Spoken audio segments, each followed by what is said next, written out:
দে ডুবিচা বিচা বিচা কি করে ডুবিচা এগিয়ে আসুন এগিয়ে আসুন করতে হবে করতে হবে করতে হবে করতে হবে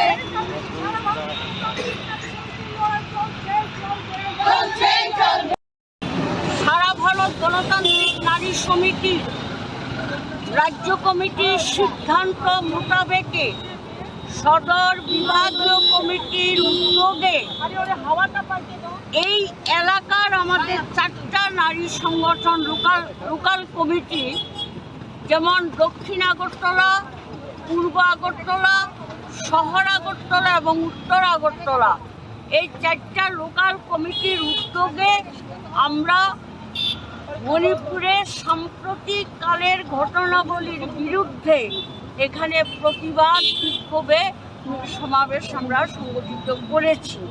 আপনারা সবাই জানেন, এটা আজকে আর ব্যাখ্যার অপেক্ষা রাখে না যে গত 2-3 মাস ধরে গোটা মণিপুর জুড়ে আজকে যে নৃশংস বর্বরতা চলছে, ঘটনাবলী চলছে, এটা ভারতবর্ষের সভ্যতার কলঙ্ক।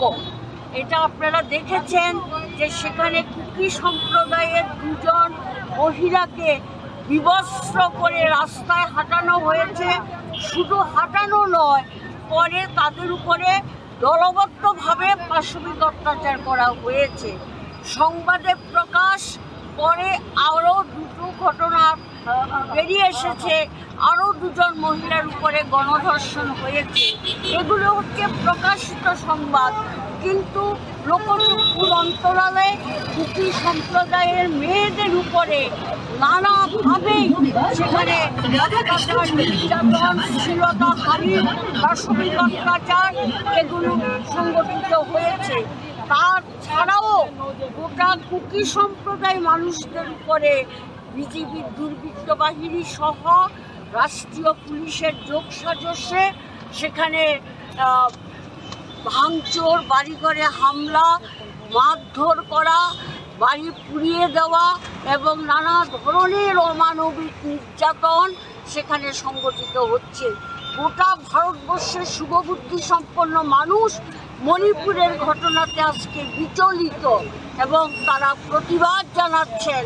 এমনকি সুপ্রিম কোর্টের প্রধান বিচারপতি তিনি বলেছেন যে অবিলম্বে মণিপুর সরকার যদি এই সমস্ত ঘটনাগুলি বন্ধ করার ক্ষেত্রে যথাযথ পদক্ষেপ গ্রহণ না করে, তাহলে সুপ্রিম কোর্ট স্বতঃপ্রণোদিত হয়ে সুমোটো মামলা করে ওটা তারা দেখবেন এর বিরুদ্ধে কী ব্যবস্থা নেওয়া যায়।